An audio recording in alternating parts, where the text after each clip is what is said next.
Hi friends, welcome back to our YouTube channel. Today we have to discuss about hardwired control unit of a basic computer or timing and control in computer architecture course, computer organization course, computer organization and architecture course. It is one of the most important concepts in these courses. First of all, a digital computer has 5 functional units. First one is input unit, second one is output unit, third one is memory unit, fourth one is central processing unit, and fifth one is control unit. Each and every functional unit can perform its own operation. The control unit is the most important functional unit that is available in the central processing unit. It can control the remaining functional units of a computer by providing the control signals. Hence, the control unit can be called as heart of the central processing unit. There are two major types of CPU organizations. First one is hardwired control unit. Second one is microprogrammed control unit. In the case of hardwired control unit, the control logic is implemented with gates, flip-flops, decoders and other digital circuits. Whereas in the case of microprogrammed control unit, the control information is available in the control memory. The control memory can be programmed to initiate the required sequence of micro operations. Okay, here in the case of microprogrammed control unit, the control logic is available in the control memory. The control memory can be programmed to initiate the required sequence of micro operations. Whereas in the case of hardwired control unit, the control logic is implemented with gates, flip-flops, decoders and other digital circuits. What is the main difference between hardwired control unit and microprogrammed control unit? In the case of hardwired control unit, if the design has to be changed or modified, simply we have to make the changes in wiring among the various components of a computer. Whereas in the case of microprogrammed control unit, if the design has to be changed or modified, simply we are updating the microprogram that is stored in the control memory. Next one, hardwired control unit is faster when compared to the microprogrammed control unit. Okay, so these are the two main differences between hardwired control unit and microprogrammed control unit. This is the block diagram of control unit of a basic computer. It mainly consists of 4 parts. First one is 3x8 decoder. Second one is 4x16 decoder. Third one is 4-bit sequence counter. And fourth one is several number of control logic gates. An instruction read from the memory is placed into the instruction register that can be denoted by IR. IR register contains the currently executing instruction that is fetched from the memory.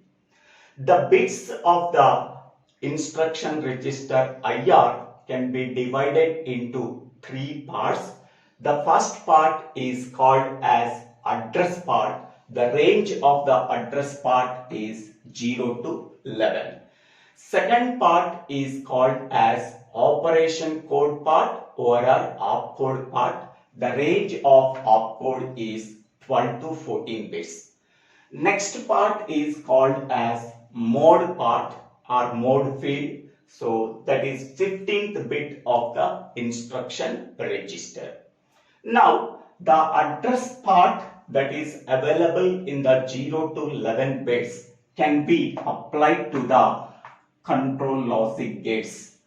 Next, bit 15 of the instruction register can be applied to the flip-flop that can be designated by the letter I, that is also applied to the control logic gates.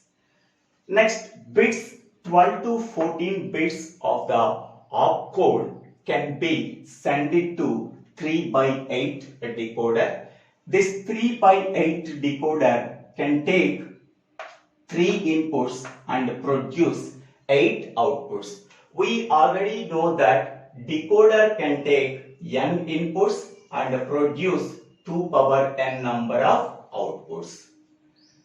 So here, how many number of inputs are there? 3 inputs are there. It can produce 8 outputs. Okay. The 8 outputs are designated by the symbol D0 to D7. Okay. Each and every decoded output can perform a specific operation. For example, D0 output performs the AND operation, D1 output performs the add operation, D2 output performs the load accumulator, D3 output performs the store accumulator. In this way, each and every decoded output can perform a specific operations. So these are the 8 decoded output: 0, 1, 2, 3, 4, 5, 6, 7. 0 output can be denoted by D0 and 1 output can be denoted by D1.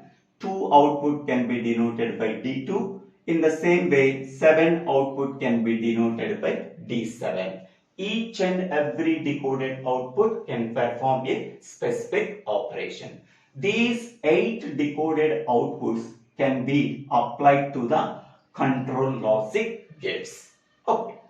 Next one is here the 4-bit sequence counter.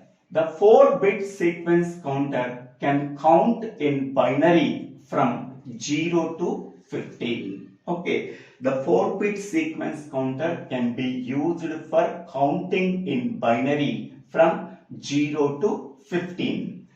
The 4 inputs can be applied to the 4 by 16 decoder.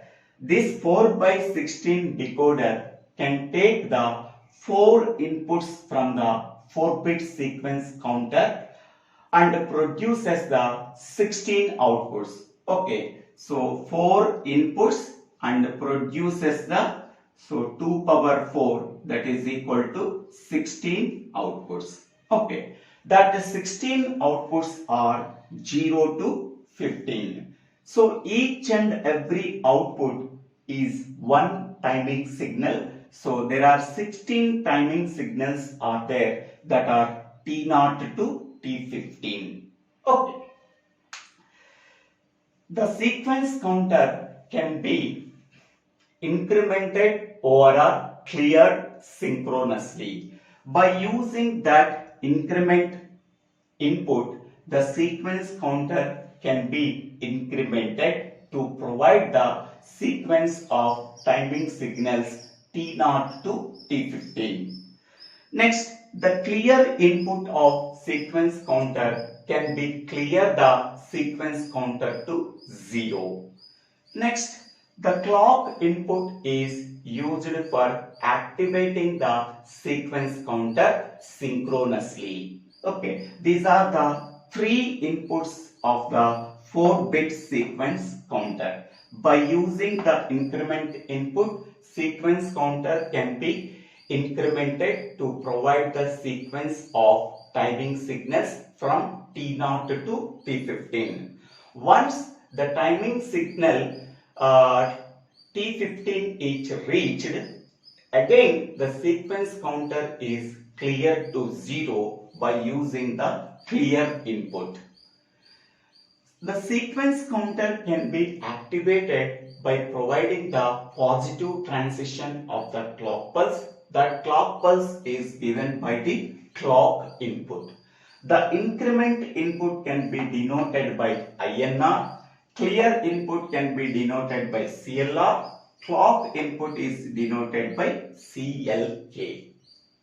Okay, so the 16 timing signals are provided by the 4-bit sequence counter by using the increment input through the 4x16 decoder. These 16 timing signals are T0 to T15. Okay, that can be applied to the control logic gates. Now, the control logic gates can take several inputs. Okay, here 0 to 11 bits are applied to the control logic gates. 8 decoded outputs are applied to the control logic gates, and a mode bit I also applied to the control logic gates. Here 16 timing signals are also applied to the control logic gates. By using other inputs also, the control logic gates can provide the control outputs in the form of control signal. By using that control signal, we can control the remaining functional units of a computer, such as input unit, output unit, memory unit, and remaining parts of the central processing unit. Okay, suppose we are taking another example. So here the sequence counter can provide the timing signals T0, T1, T2, T3, T4 in sequence. At T4, again the sequence counter is cleared to 0. Okay, the sequence counter SC can be incremented to provide the timing signals T0, T1, T2, T3, T4. After reaching the timing signal T4, again the sequence counter is cleared to 0. At that time, the decoded output D3 is active. Okay, this can be represented in symbolic RTL notation as D3, T4, sequence counter is cleared to 0. Okay, so this is another example. Suppose we are taking another example. In that example, the sequence counter SC can be incremented to provide the sequence of timing signals T0, T1, T2, T3, T4. Once the timing signal T4 is generated, automatically the sequence counter is cleared to 0. At that time, the decoded output D3 is active. That can be represented symbolically by using this statement D3, T4. At that time, the sequence counter is cleared to 0. This is one simple example. Here, what can be done? Here, the sequence counter can provide the 16 timing signals because the sequence counter SC contains 4 bits. By using that 4 bits, that 4 bits can be applied to the 4x16 decoder. It can provide 16 outputs. So because of that reason, the 4-bit sequence counter can provide the timing signals T0, T1, T2, T3 up to T15. After generating the timing signal T15, the sequence counter is automatically cleared to 0. Okay, after generating the timing signal T15, again the sequence counter SC can be cleared to 0. After T15, the next active timing signal is T0.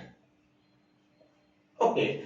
In this way, again the sequence counter SC can be incremented to provide the timing signal T1, T2, T3, T4, T5, T6 up to T15. Again, next active timing signal is T0 by clearing the sequence counter SC. So, the sequence counter SC can be incremented or cleared synchronously by using these two inputs. Okay. The sequence counter can be operated by using the positive transition of the clock pulse. Okay. Next, we can go for the timing diagram of hardwired control unit. Okay. So, before going to the timing diagram of hardwired control unit of a computer, each output of the hardwired control unit of a digital computer can be denoted in this statement. One is the decoded output and another one is the timing signals. What is the meaning of this one? So at a particular timing signal, we are performing a particular decoded operation. For example, at a T0 timing signal, we are performing one decoded operation. At a timing signal T1, we are performing one decoded operation. At a timing signal T2, we are performing one decoded operation. At a timing signal T3, we are performing one decoded operation. At a timing signal T4, we are performing one decoded operation. After that, the sequence counter is cleared to 0. Once the sequence counter is cleared to 0, the next active timing signal should be T0. In this way, the process can be repeated. So that can be shown in the timing diagram of hardwired control unit. The diagram figure B shows the relationship of the control signals. The sequence counter SC responds to the positive transition of the clock pulse. Okay. Initially, the clear input of SC is active. At that time, the timing signal T0 is active for the first positive transition of the clock pulse. Then the sequence counter SC is cleared to 0. After that, the sequence counter can be incremented for producing the timing signals T1, T2, T3, T4 in the sequence for the each and every positive transition of the clock pulse. Okay. For the first positive transition of the clock pulse, so T0 is active. After that, T0 is active for only one clock cycle. This is the one clock cycle. Okay. From this arrow mark to this arrow mark, only one clock cycle. For the first positive transition of the clock pulse, so T0 is active. T0 is active for one clock pulse. So then it becomes inactive. Again, T0 is active after T4 clock pulse. At T4 clock pulse, again T0 timing signal is active. It becomes one clock cycle.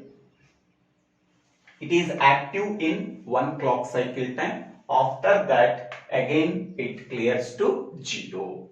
Next, in the next positive transition of the clock pulse, so T1 is active. T1 is active. T1 is active in one clock cycle time. After one clock cycle time, so T1 is inactive. Next one, in the next clock cycle time, T2 is active. So T2 is active in one clock cycle time. After that, it becomes inactive. Next one, in the next positive transition of the clock pulse, so T3 becomes active. It becomes active in one clock cycle time, and again it can be inactive after one clock pulse time.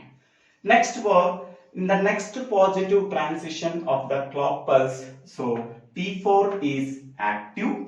So it becomes active in one clock cycle time. After that, it becomes inactive.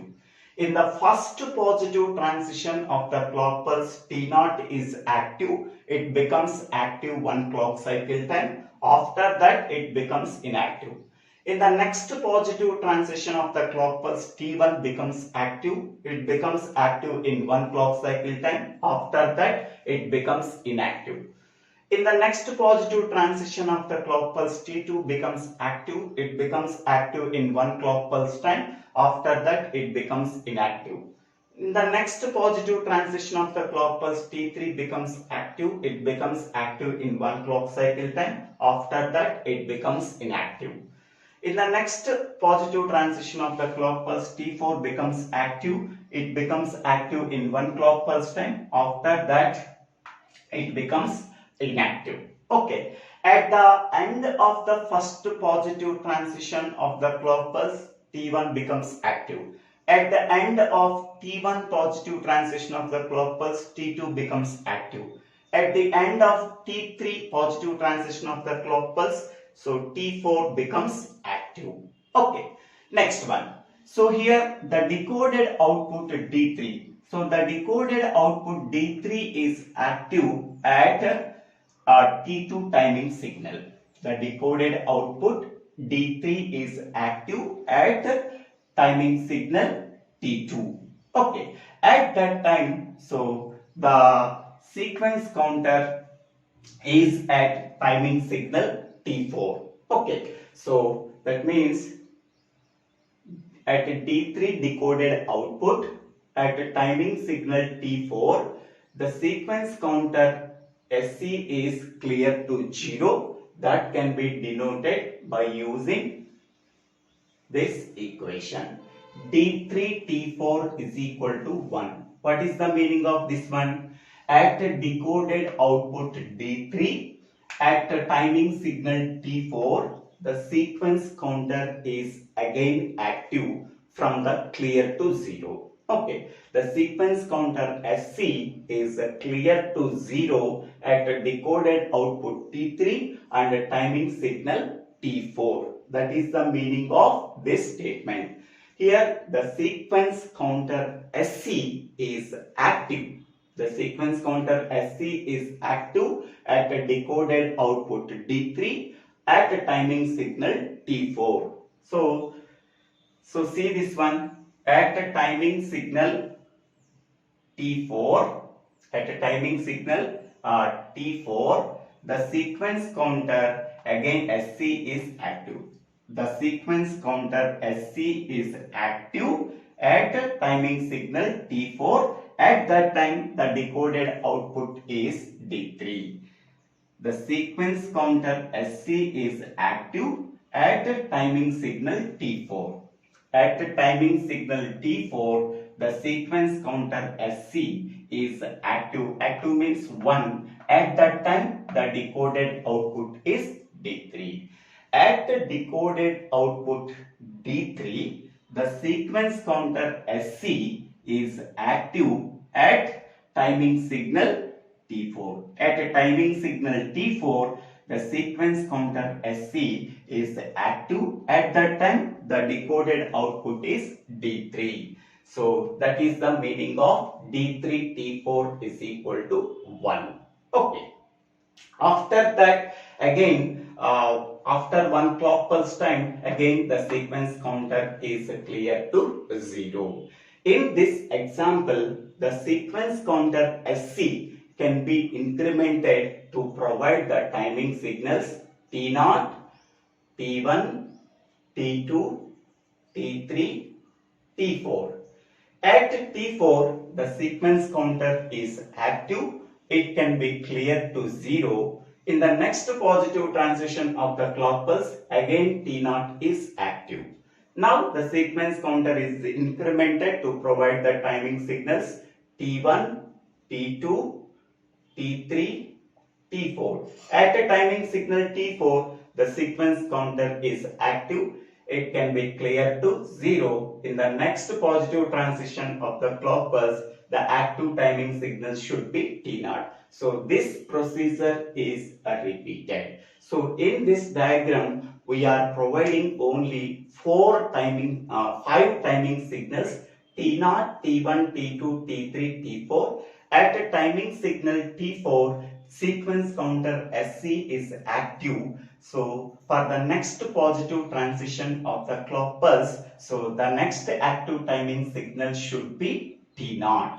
Okay, so initially the sequence counter is active. At that time, first positive transition of the clock pulse T0 is active. Once the T0 is active, the sequence counter SC is cleared to 0. Then it can be incremented to provide the next timing signals T1, T2, T3 and T4. Once it reaches the T4 timing signal, the sequence counter is active. So for one clock pulse time. So then after that it clears to 0. Once the sequence counter is cleared to 0, then after T4, the next active timing signal should be T0. So this procedure is repeated. Okay, so this is the simple timing diagram of control timing signals in the hardwired control unit. How these decoded output and timing signals are related. That means how the relationship of the control signal can be represented. Every control signal can be represented by using a combination of decoded output and timing signal. Okay, so at a decoded output D3, at a timing signal T4, the sequence counter is active. The sequence counter is active 1 clock pulse time. After that, the sequence counter is cleared to 0. Once the sequence counter is cleared to 0, the next active timing signal should be T0. So this procedure is repeated. I hope all of you understanding this video.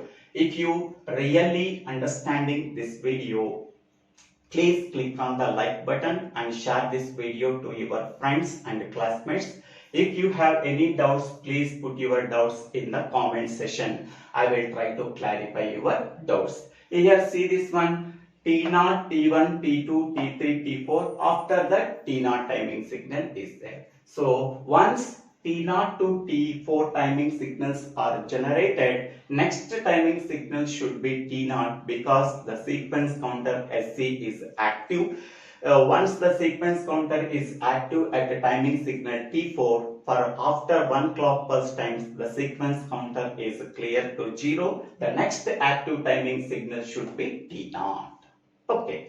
So if you really like this video, please subscribe my YouTube channel. So Divvela Srinivasa. For better understanding of computer organization course or computer architecture course, go to this channel and go to the playlist called Computer Organization or Computer Architecture. Watch this video and understanding the entire course. Thank you one and all for watching this video.